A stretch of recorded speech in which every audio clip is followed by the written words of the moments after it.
En junio de 2009, sin previo aviso, las persianas de 20 inmensas sucursales bajaron de golpe en toda la Argentina. En cuestión de horas, más de 1.100 empleados se quedaron en la calle. Durante una década, C&A había sido el gigante indiscutido de la moda accesible.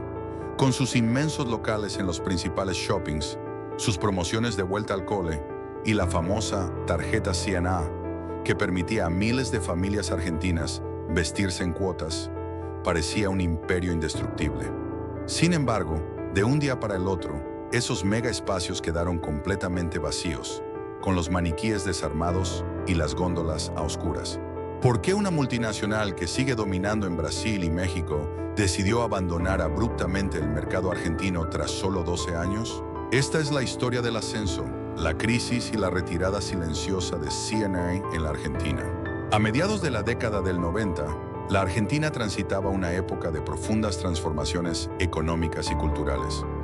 Era el apogeo de la convertibilidad, el famoso plan económico que había anclado el valor del peso argentino al dólar estadounidense, estableciendo el recordado 1 a 1. Para el consumidor argentino, esta paridad cambiaria significó una apertura sin precedentes al mundo. De repente, las vidrieras se llenaron de productos importados. Las familias de clase media comenzaron a viajar al exterior con una facilidad inédita, y el mercado interno se volvió un terreno sumamente atractivo para las grandes multinacionales. En ese contexto de optimismo consumista, los shoppings comenzaron a multiplicarse en la ciudad de Buenos Aires y el conurbano bonaerense. Ir al shopping dejó de ser una simple actividad de compra para convertirse en el paseo familiar por excelencia de los fines de semana. Y fue exactamente en este escenario fértil donde un gigante europeo decidió plantar su bandera. Fundada en 1841 en los Países Bajos por los hermanos Clemens y August Brenningmeier, de cuyas iniciales proviene el nombre, C&A no era un jugador novato. Era un verdadero imperio europeo del retail que había perfeccionado el arte de vender moda a gran escala. Cuando C&A anunció su llegada a la Argentina en 1997, el mercado local de indumentaria estaba dominado por boutiques pequeñas, galerías comerciales tradicionales y tiendas que aún conservaban un aire clásico. El desembarco de C&A fue una sacudida al sistema. No abrieron pequeños locales, inauguraron inmensas tiendas departamentales de miles de metros cuadrados. El modelo de negocio era el autoservicio de la moda, un concepto que los argentinos recién comenzaban a asimilar masivamente en el rubro textil. En lugar de tener un vendedor detrás de un mostrador, el cliente entraba a un espacio inmenso, agarraba un changuito o una bolsa y recorría pasillos anchos llenos de góndolas y percheros repletos de ropa dividida por sectores. La magnitud de la operación era apabullante. Las tiendas de C&A tenían una iluminación brillante, probadores gigantescos donde la gente hacía fila con decenas de prendas, y una oferta que cubría todas las necesidades de vestimenta de una familia promedio en un solo lugar. Era en esencia la democratización de la moda importada. La propuesta era clara: ropa moderna, de calidad aceptable y, sobre todo, a precios sumamente competitivos. Para la industria textil nacional, la llegada de este coloso representó una amenaza directa. El gigante había llegado y parecía que nadie podría detener su expansión en tierras argentinas. El éxito inicial de C&A no se sostuvo únicamente en sus percheros llenos de ropa colorida. La verdadera revolución que cimentó su poder en la Argentina fue una herramienta financiera que cambió las reglas del juego: la tarjeta C&A. A fines de los 90 y principios de los 2000, el acceso al crédito bancario tradicional seguía siendo un obstáculo para muchos sectores de la clase trabajadora y la clase media-baja. C&A entendió esto a la perfección. No solo querían vender ropa, querían financiarla. Al ofrecer su propia tarjeta de crédito, con requisitos mínimos de aprobación, la empresa abrió las puertas del consumo a un público masivo que, de otra forma, no habría podido llenar sus bolsas en cada cambio de temporada. La promesa era irresistible. Las familias argentinas podían llevarse uniformes escolares, camperas de invierno, jeans y zapatos, y pagarlo todo en cómodas cuotas sin interés o con recargos mínimos. Para muchos clientes, la tarjeta C&A fue su primer plástico. Los fines de semana, las sucursales de calles emblemáticas, como la Peatonal Florida en Capital Federal, o las tiendas Ancla en el Unicenter, Alto Palermo y los shoppings de Avellaneda se abarrotaban de gente. Las filas para pagar o para solicitar la tarjeta en los escritorios de atención al cliente eran interminables. Con este motor financiero, la expansión fue vertiginosa. CNA se convirtió en una máquina de abrir locales, extendiendo su presencia más allá de la ciudad autónoma de Buenos Aires, llegando a puntos estratégicos del Gran Buenos Aires y a las principales provincias. El modelo de negocios se retroalimentaba. La tarjeta fidelizaba al cliente, las cuotas aseguraban ventas recurrentes, y el volumen masivo de operaciones permitía a la empresa mantener márgenes de ganancia que justificaban la estructura monstruosa de sus tiendas. En su mejor momento, la gente no decía, vamos a comprar ropa, decía, vamos a C&A. La marca se había infiltrado en la rutina del consumidor argentino. Sin embargo, detrás de esta maquinaria perfecta de ventas y créditos, el modelo exigía una estabilidad económica constante para funcionar. Y en la Argentina, la estabilidad es, históricamente, una ilusión pasajera. La primera gran prueba de fuego estaba a punto de llegar. Para principios de la década de los 2000, CNA ya había dejado de ser una simple novedad extranjera para convertirse en un verdadero fenómeno cultural dentro del consumo argentino. Había logrado algo que muy pocas multinacionales consiguen con tanta rapidez: mimetizarse por completo con la idiosincrasia local y las costumbres de la clase media y trabajadora. Ir a CNA ya no era solo una transacción comercial, era el corazón del paseo de fin de semana. Cruzar las puertas de cualquiera de sus inmensas sucursales, ya fuera en la peatonal Florida, en el Abasto Shopping o en las grandes galerías comerciales del conurbano, era entrar a un ecosistema diseñado para abrumar los sentidos y estimular la compra compulsiva. A diferencia de las boutiques tradicionales argentinas, donde un vendedor te seguía de cerca midiendo tus intenciones de compra, C&I ofrecía anonimato y libertad. Los clientes tomaban una bolsa de compras gigante, casi del tamaño de un bolso de viaje, y comenzaban a navegar por un mar de percheros. El diseño del espacio estaba milimétricamente calculado. La tienda se dividía en mundos a través de sus marcas propias, un concepto revolucionario para la época.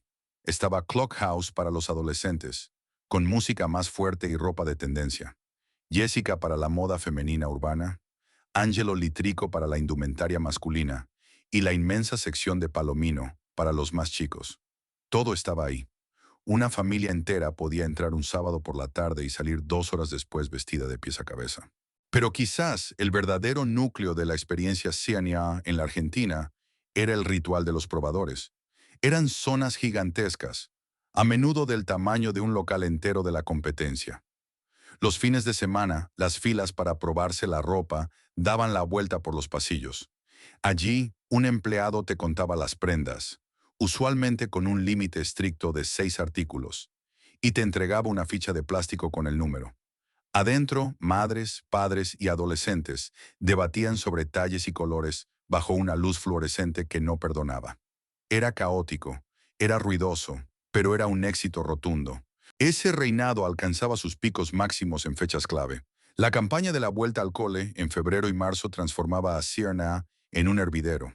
Comprar los guardapolvos, los uniformes, las mochilas y el calzado escolar en cuotas con la tarjeta C&A era el salvavidas financiero de miles de hogares antes de arrancar el ciclo lectivo. Lo mismo ocurría para el Día de la Madre, el Día del Niño o las fiestas de fin de año. La marca inundaba la televisión con publicidades pegadizas, carteles gigantes en la Avenida 9 de Julio y la Panamericana, y catálogos que llegaban por correo a las casas de los clientes fidelizados. Sin embargo, detrás de este aparente reinado absoluto de la moda accesible, se escondía una tensión estructural feroz. El modelo de negocios del fast fashion, moda rápida, a tan gran escala, es un juego de volumen extremo. El secreto detrás de los precios bajos de C&A era una economía de escala brutal y márgenes de ganancia por prenda minúsculos. La empresa no ganaba dinero por vender un jean caro.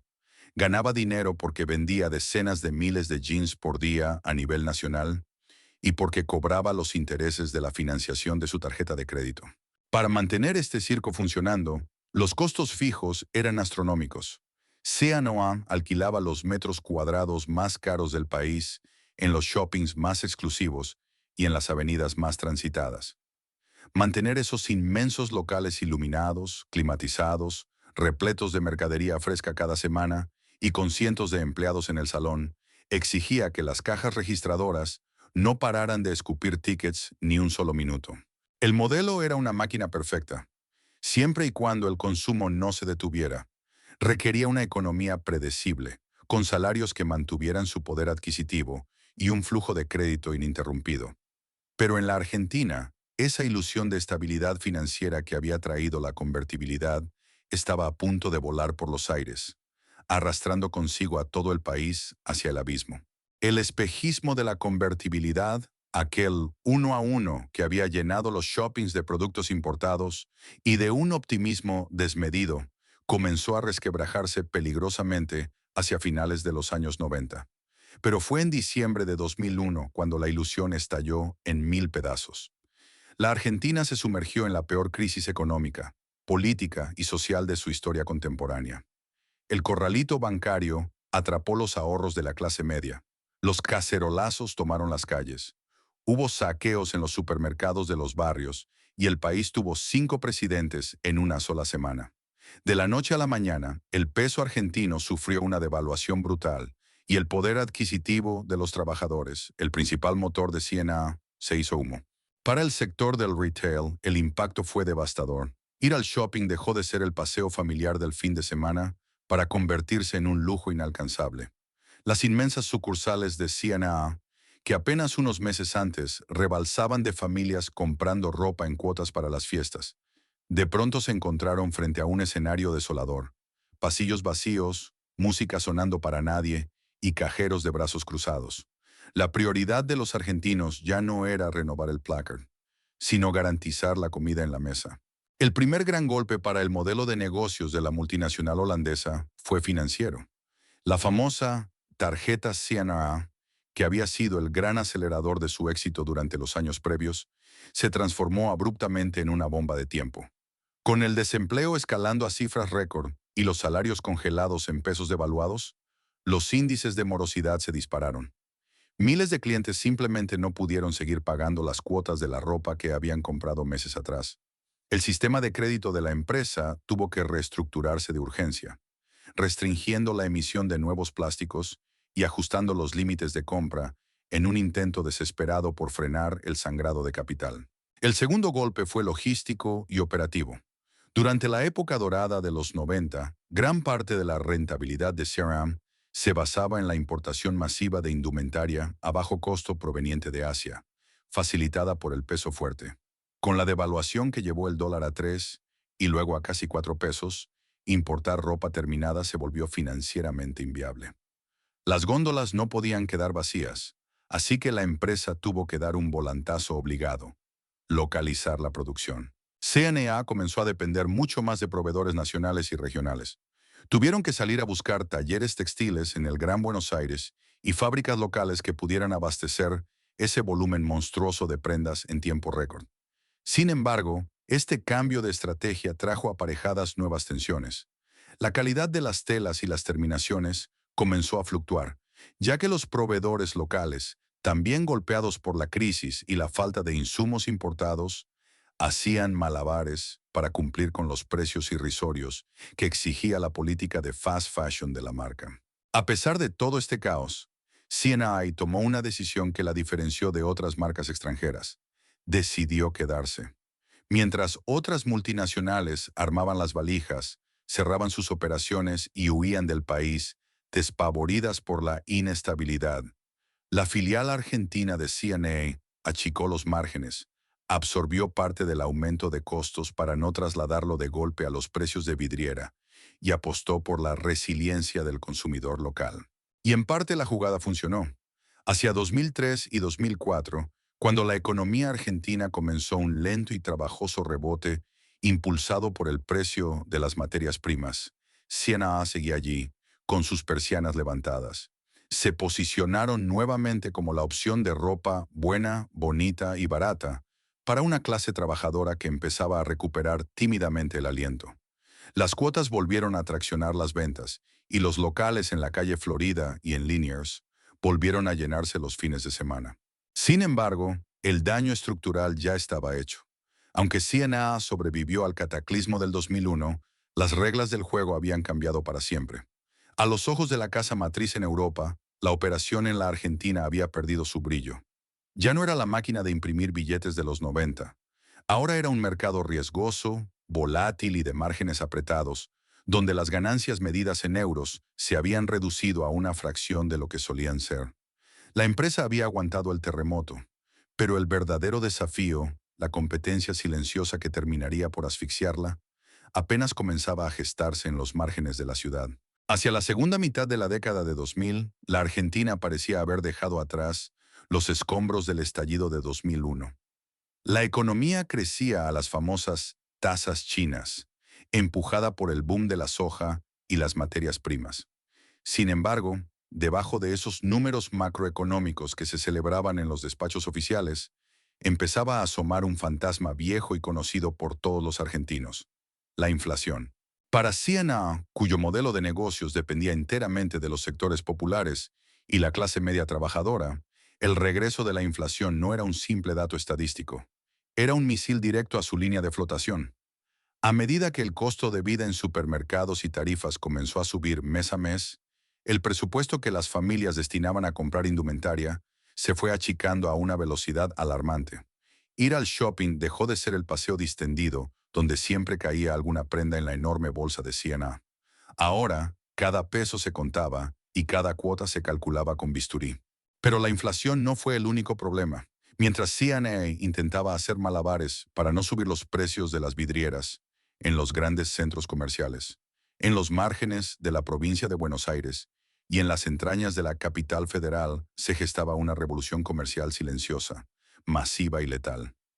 El mapa del retail de indumentaria argentino estaba mutando y el gigante europeo estaba a punto de quedar atrapado en el medio.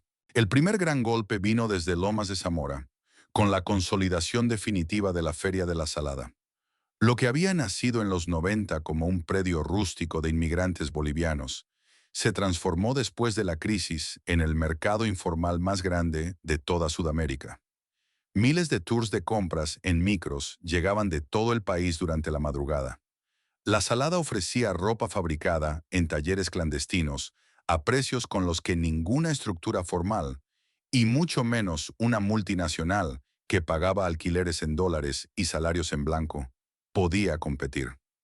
Para el cliente más sensible al precio, el mismo que antes llenaba el changuito en C&A para vestir a sus hijos, la Salada se convirtió en la nueva Meca.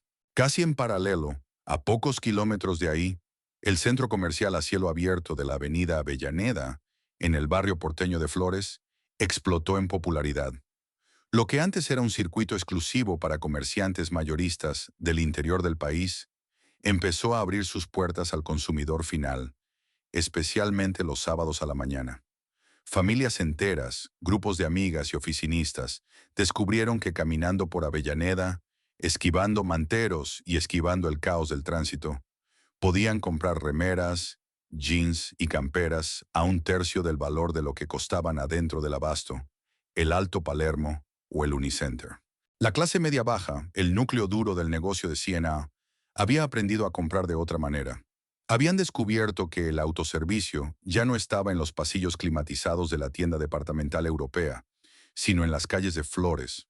Ante este nuevo escenario, la propuesta de C&A comenzó a desdibujarse peligrosamente. Pero la sangría de clientes no ocurría solamente en los sectores populares. Mientras la Salada y Avellaneda le robaban el público que buscaba precio desesperadamente, dentro de los mismos shoppings donde C&A pagaba fortunas de alquiler, se estaba consolidando otra amenaza. El efecto tenaza se completaba por arriba. Marcas internacionales como Zara habían logrado posicionarse un escalón más alto en la percepción del consumidor argentino. Zara ofrecía fast fashion, sí, pero con un aura de diseño europeo y sofisticación que C&A, con su enfoque puramente masivo y familiar, no lograba igualar. Al mismo tiempo, la tienda departamental chilena Falabella se expandía de manera agresiva, ofreciendo no solo indumentaria, sino también perfumería, electrónica y decoración, respaldada por un sistema de crédito propio sumamente robusto. Falabella se convirtió rápidamente en el nuevo paseo aspiracional de la clase media. De repente, C&A quedó atrapada en el peor lugar posible para cualquier marca de retail, el medio, la tierra de nadie. Ya no era lo suficientemente barata para competir con el comercio informal o las calles mayoristas, y carecía del prestigio y la frescura necesarios para retener a los clientes que ahora preferían pasear con una bolsa de Zara o Falabella. Su propuesta de valor, que en los 90 parecía invencible por ser novedosa, se estaba volviendo monótona. A esta profunda crisis de identidad se le sumó el peso asfixiante de su propia estructura operativa. El modelo histórico de C&A requería locales inmensos, a menudo de varios pisos, ubicados en los metros cuadrados más caros de toda la Argentina. Pagar los alquileres comerciales, las abultadas expensas de los shoppings, mantener los salones gigantescos iluminados, climatizados y sostener a un ejército de empleados formales, exigía un nivel de rotación de mercadería bestial. Una rotación que simplemente ya no existía. Cada vez entraba menos gente a los inmensos locales, y las familias que entraban compraban menos prendas. Las famosas cuotas de la tarjeta C&A, que antes eran el gran motor del negocio, ahora apenas servían para mantener las ventas a flote en medio de una inflación que devoraba silenciosamente los márgenes de ganancia. Para fines de 2008, el panorama era sombrío. La tormenta perfecta de inflación, competencia barata por un lado, competencia aspiracional por el otro y altísimos costos fijos había acorralado al gigante holandés. Los directivos en Europa miraban las planillas de resultados de la filial argentina con creciente preocupación. La máquina de vender ropa se había trabado y las soluciones parecían agotarse. El año 2008 marcó un punto de inflexión brutal, no solo para la Argentina, sino para la economía mundial. El estallido de la crisis financiera de las hipotecas subprime en Estados Unidos desató un tsunami que barrió con los mercados globales. En Europa, los cuarteles generales de las grandes multinacionales entraron en pánico. En Ámsterdam, la casa matriz de C&A ordenó una revisión exhaustiva de todas sus operaciones a nivel mundial. El mandato era claro y frío. Había que recortar gastos, proteger el capital y evaluar si cada una de las filiales internacionales realmente justificaba la inversión. Fue en ese contexto de paranoia financiera global que la lupa corporativa se posó sobre la filial argentina.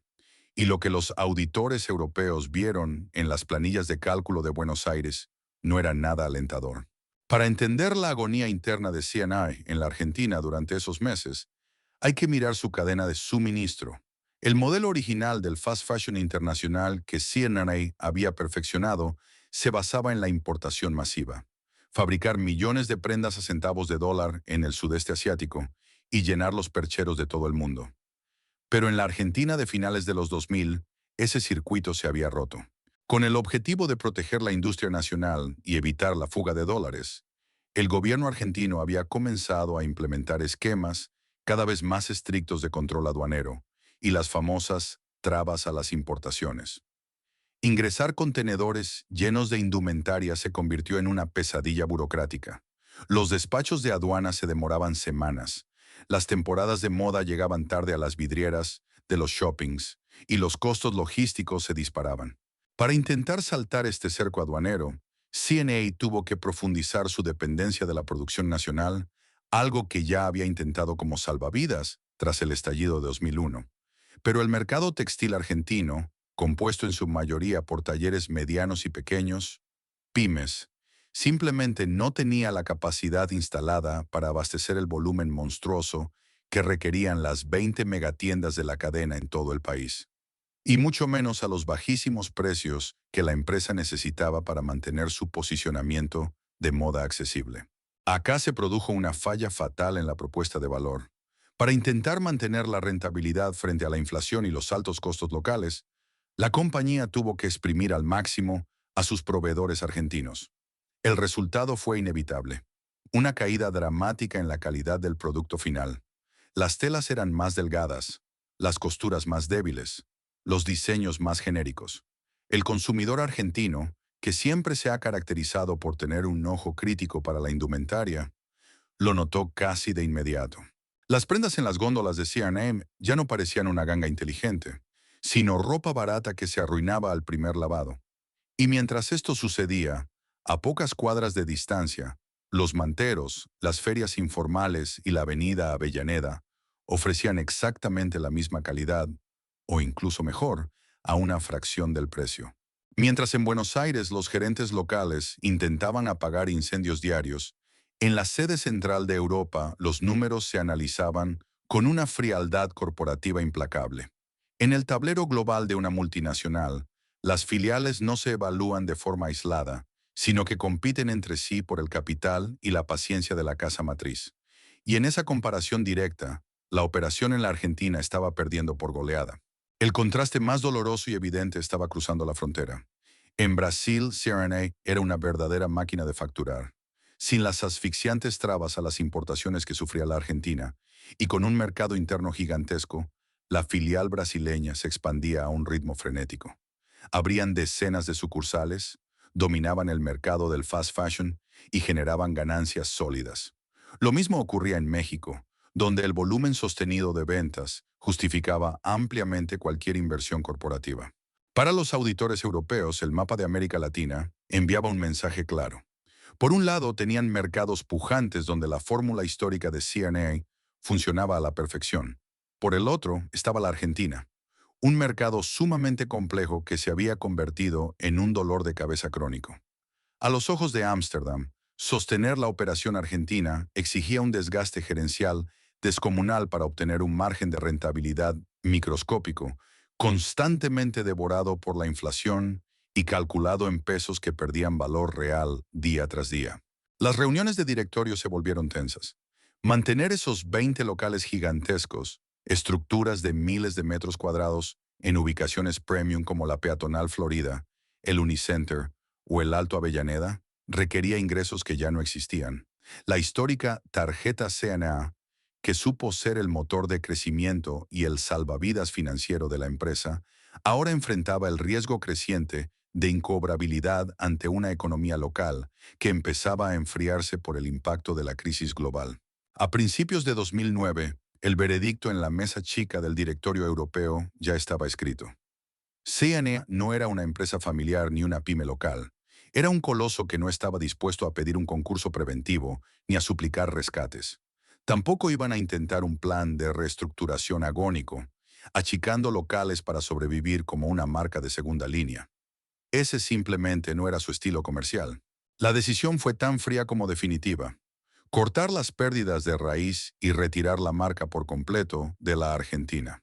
Para la multinacional era preferible absorber el gigantesco costo de cerrar 20 sucursales de golpe e indemnizar a todo el personal, antes que seguir desangrándose en un mercado que ya no lograban dominar. El reloj corporativo había comenzado a descontar sus últimos minutos, y mientras tanto, los más de 1.100 empleados de CNA Argentina, que cada mañana abrían las pesadas persianas de sus locales, vestían los maniquíes y recibían a los clientes. No tenían ni la más mínima sospecha del final definitivo que ya se había firmado a miles de kilómetros de distancia. El otoño de 2009 transcurría con la habitual tensión económica que caracteriza a la Argentina. La crisis financiera global del año anterior aún dejaba sentir sus réplicas, pero en los inmensos locales de CNA distribuidos por la capital federal, el conurbano bonaerense y el interior del país, la rutina parecía inalterable. Los empleados llegaban temprano, encendían las luces fluorescentes que iluminaban hectáreas de góndolas, acomodaban los percheros por talle y color, y preparaban las cajas registradoras para otra jornada de promociones y pagos en cuotas. Nadie, absolutamente nadie en el piso de ventas, anticipaba el terremoto que estaba a punto de desatarse. A diferencia de otras grandes caídas en la historia del retail argentino, donde el deterioro es público y agonizante, con estantes vacíos durante meses, sueldos atrasados, rumores de pasillos y finalmente un concurso preventivo o una quiebra decretada en los tribunales. El final de CNA fue un golpe de guillotina. Fue una ejecución corporativa quirúrgica, diseñada en la sede central de Europa y ejecutada en Buenos Aires con una frialdad que dejó al mercado comercial en estado de shock. La mañana de fines de junio, muchos empleados llegaron a sus puestos de trabajo en sucursales emblemáticas como la de la calle Florida, el inmenso local de Liniers, o los mega espacios en shoppings como Unicenter y Alto Palermo, y se encontraron con una escena desconcertante. Las pesadas persianas metálicas, que normalmente se levantaban para dejar entrar al primer malón de clientes del día, permanecieron bajas. En lugar de los habituales supervisores organizando las tareas de la jornada, había personal jerárquico de recursos humanos, abogados de la empresa y, en algunos casos, personal de seguridad privada bloqueando los accesos a la tienda. El mensaje que se transmitió en esas reuniones improvisadas, a menudo en los salones a oscura o en los depósitos, fue breve, directo e irrevocable. No había un plan de salvataje. No había un achique temporal para superar la crisis. CNI cerraba sus puertas definitivamente en la Argentina ese mismo día. Toda la operación nacional quedaba clausurada de un plumazo. Más de 1.100 empleados directos, desde cajeros y repositores hasta gerentes de sucursal, se enteraban de que se quedaban en la calle en cuestión de minutos. La marca no argumentó quiebra financiera, simplemente anunció un retiro estratégico del mercado. CNA era una multinacional con la billetera lo suficientemente gorda como para pagar las indemnizaciones completas, por despido al contado, y marcharse sin dejar un tendal de juicios laborales. Esa misma solvencia hizo que la decisión fuera aún más difícil de digerir para los trabajadores. Hasta el día anterior, las tiendas habían estado operando con aparente normalidad, recibiendo mercadería de la temporada de invierno, armando los maniquíes y ofreciendo activamente la tarjeta CNA a nuevos clientes en las veredas. Ese engaño visual de la normalidad comercial hizo que el impacto psicológico del cierre fuera absolutamente demoledor. La noticia corrió como pólvora en los noticieros de la mañana. Los canales de televisión enviaron rápidamente sus móviles a la emblemática calle Florida y a los principales shoppings del conurbano. Las cámaras captaban imágenes que contrastaban brutalmente con el espíritu festivo que la marca siempre había intentado vender. Decenas de empleados llorando en las veredas, abrazándose con sus uniformes puestos frente a las persianas metálicas cerradas que aún ostentaban el inconfundible logo azul y rojo. Adentro de las sucursales, el escenario era surrealista. La ropa de la temporada de invierno, que hasta la noche anterior estaba perfectamente doblada y exhibida para tentar al consumidor que buscaba abrigos en cuotas, comenzó a ser desmontada a un ritmo frenético. A diferencia de otras cadenas comerciales que agonizan lentamente y recurren a los carteles amarillos y rojos de liquidación por cierre, CNA tomó una decisión drástica para proteger el prestigio global de su marca. No hubo saldo, no hubo rebajas de último minuto, ni multitudes peleándose por percheros a mitad de precio. La empresa no quería el circo mediático de una liquidación final. La orden fue empaquetar toda la mercadería de inmediato. Cientos de miles de prendas fueron metidas en cajas, subidas a flotas de camiones, y según los comunicados de la época, gran parte de ese inmenso stock fue donado a diversas fundaciones y ONGs a lo largo del país. El objetivo primordial era desmantelar la operación física en tiempo récord y borrar cualquier rastro de la marca comercial en las calles argentinas. Mientras tanto, en las oficinas administrativas se resolvía la otra gran pata del imperio, la financiera. La tarjeta CNA, que contaba con un padrón de cientos de miles de clientes activos y una enorme cartera de deuda flotante por las compras en cuotas, no podía simplemente desaparecer. Ese gigantesco paquete financiero quedó en un limbo temporal hasta que la cartera de deudores fue rápidamente absorbida por otras entidades y fideicomisos. Los laburantes que habían comprado las camperas de sus hijos el mes anterior tuvieron que seguir pagando sus resúmenes, pero ya no tenían las inmensas tiendas iluminadas a donde ir a pasear los fines de semana. En menos de 48 horas, lo que había sido un imperio indiscutido del fast fashion en la Argentina se redujo a recintos oscuros y silenciosos. Aquellos inmensos locales, que alguna vez fueron el epicentro del consumo familiar, de las promociones de vuelta al cole y de la euforia de la clase media-baja, se convirtieron repentinamente en enormes agujeros negros dentro de los centros comerciales más vibrantes del país. El gigante europeo había hecho las valijas en silencio y sin mirar atrás. Su salida dejaba una marca indeleble en la memoria comercial de los argentinos.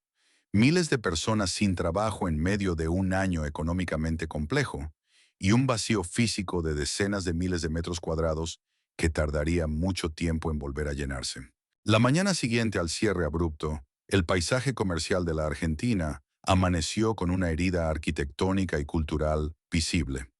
Las persianas bajas de C&A no eran como las de cualquier otro local de barrio que no pudo sobrevivir a una mala temporada. Estábamos hablando de verdaderos colosos de hormigón, vidrio y acero. Inmensas cajas de miles de metros cuadrados ubicadas estratégicamente en las arterias de consumo más codiciadas y caras del país. En la emblemática calle Florida, el vacío que dejó la retirada de la marca se sintió como un agujero negro en medio del bullicio porteño. En los grandes centros comerciales como el Unicenter, el Alto Palermo, el Abasto o los complejos en Avellaneda y Liniers, el impacto fue inmediato. Los pasillos que antes convergían naturalmente hacia las gigantescas puertas de entrada de C&A, de repente terminaban en muros ciegos o persianas metálicas adornadas apenas con un frío comunicado corporativo que anunciaba el fin de las operaciones. Para la industria del retail y sobre todo para los administradores de los shoppings, el problema era gigantesco. Reemplazar a una tienda ancla de semejante envergadura no es algo que se resuelve con un par de llamados telefónicos. Durante mucho tiempo, esos inmensos locales permanecieron vacíos, mudos y a oscuras, actuando como un recordatorio fantasmagórico de aquella época dorada de los años 90, donde parecía que el consumo no tendría fin. Tuvieron que pasar meses, y en algunos casos años, antes de que otras cadenas multinacionales como Zara, la chilena Falabella, o grandes tiendas de electrodomésticos y supermercados pudieran absorber y rediseñar esa monumental cantidad de metros cuadrados. El paisaje urbano había mutado de un golpe. Pero la desaparición física de las tiendas y de los percheros repletos de ropa era solo la mitad de la historia. El otro gran fantasma que quedó flotando en la economía doméstica de cientos de miles de argentinos fue la famosa tarjeta C&A. ¿Qué pasa cuando el imperio desaparece de un día para el otro, pero las cuotas de las camperas, los zapatos y los uniformes escolares comprados semanas atrás todavía están vigentes? Durante su década de apogeo, C&A había construido uno de los padrones de crédito al consumo no bancarizado más grandes y rentables de la Argentina. Cientos de miles de plásticos estaban en los bolsillos de familias laburantes que, repentinamente, ya no tenían un lugar físico a donde ir a comprar. Sin embargo, en el mundo de las finanzas, las deudas no se evaporan con los cierres de locales. La gigantesca cartera de créditos y el negocio financiero de la empresa fueron empaquetados y rápidamente absorbidos por bancos y fideicomisos. Los clientes, desconcertados, comenzaron a recibir sus resúmenes de cuenta bajo otros membretes. Se vieron obligados a seguir pagando a través de redes de cobro extrabancarias por prendas que habían adquirido en una tienda que ya no existía. Fue un epílogo profundamente amargo. La ilusión del consumo financiado, que alguna vez fue el motor del ansiado paseo familiar del fin de semana, se transformó en una simple, fría y obligatoria transacción de pago. El encanto se había roto por completo. Y finalmente estaba el impacto humano inmediato. Más de 1.100 personas en todo el país, desde repositores y cajeros hasta supervisores y gerentes de sucursal, tuvieron que reinsertarse de golpe en un mercado laboral que todavía estaba golpeado por los coletazos de la crisis financiera global de 2008. Si bien la multinacional holandesa cumplió estrictamente con la ley, pagando las indemnizaciones completas al contado, algo poco frecuente en un país tristemente acostumbrado a los vaciamientos empresariales y a las quiebras fraudulentas, la pérdida del empleo formal y de la estabilidad fue un golpe durísimo. Muchos de estos trabajadores habían construido su vida adulta dentro de la empresa, confiando ciegamente en la supuesta solidez de una multinacional que parecía inmune a las crisis. El día después del cierre de C&A fue, en muchos sentidos, la confirmación de que en el volátil mercado del retail argentino, ni siquiera las espaldas financieras de un imperio europeo con más de un siglo de antigüedad garantizan la supervivencia. Cuando llegó la primavera de 2009 y las familias tuvieron que salir a comprar ropa para el cambio de temporada, el vacío fue innegable. La clase media y los sectores populares se habían quedado huérfanos de su principal proveedor de moda, obligados a recalcular cómo, dónde y sobre todo, a qué precio iban a vestir a los suyos de ahí en adelante. A más de una década de su partida, el nombre CNA sigue despertando un eco innegable de nostalgia en la memoria colectiva del consumidor argentino. Si uno bucea en las redes sociales o en las conversaciones de la generación que creció durante los años 90 y principios de los 2000, es común encontrar anécdotas sobre esa primera campera comprada en el Unicenter, el buzo del viaje de egresados, o las compras escolares financiadas a fuerza de la tarjeta CNA. Pero el verdadero legado de la marca va mucho más allá de la simple melancolía por la ropa de la infancia. CNA fue en muchos sentidos el gran pionero del fast fashion a escala masiva en la Argentina. Mucho antes de que el término se volviera moneda corriente en los manuales de marketing y mucho antes de que otros monstruos globales intentaran dominar el mercado latinoamericano, la empresa holandesa había logrado decodificar lo que la clase media y trabajadora argentina deseaba: acceso rápido a las tendencias, en un ambiente de compras de primer nivel y, fundamentalmente, con un sistema de pago indoloro. Ellos trajeron el concepto de la tienda departamental moderna, con iluminación impecable, probadores gigantes, aire acondicionado y colecciones que rotaban cada pocas semanas, a un sector de la población que históricamente estaba relegado a las galerías barriales, a los pequeños comercios de once o a las tiendas de saldos. Democratizaron la experiencia de compra, convirtiendo el ir de shopping en un derecho adquirido para miles de familias laburantes. Sin embargo, la historia de CNA en la Argentina es también la historia de un desencuentro estructural insalvable. El modelo del fast fashion internacional es un mecanismo de relojería que requiere tres engranajes fundamentales para funcionar: importaciones fluidas y económicas, un consumo masivo y constante, y una moneda estable que permita proyectar ganancias a largo plazo. La Argentina de finales de la década del 2000, con sus crecientes trabas aduaneras, su inflación en ascenso y su poder adquisitivo pendular, terminó destruyendo esos tres engranajes uno por uno. El contraste más amargo de este legado es, sin dudas, mirar hacia los países vecinos. Mientras en la Argentina CNA es hoy un fantasma, un capítulo cerrado en la historia del retail, en Brasil y en México sigue siendo un gigante comercial absoluto. Cruzando la frontera, la marca entendió cómo integrarse, cómo producir localmente a escalas verdaderamente rentables y cómo sostener su propuesta de valor a lo largo de las décadas.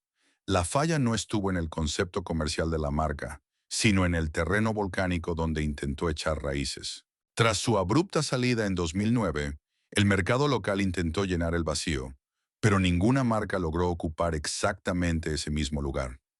Zara y las etiquetas de los shoppings se consolidaron hacia un segmento más aspiracional y de mayor poder adquisitivo, mientras que el consumidor que buscaba precios bajos de forma desesperada terminó migrando definitivamente hacia la informalidad de la Salada o los comercios mayoristas de la Avenida Avellaneda.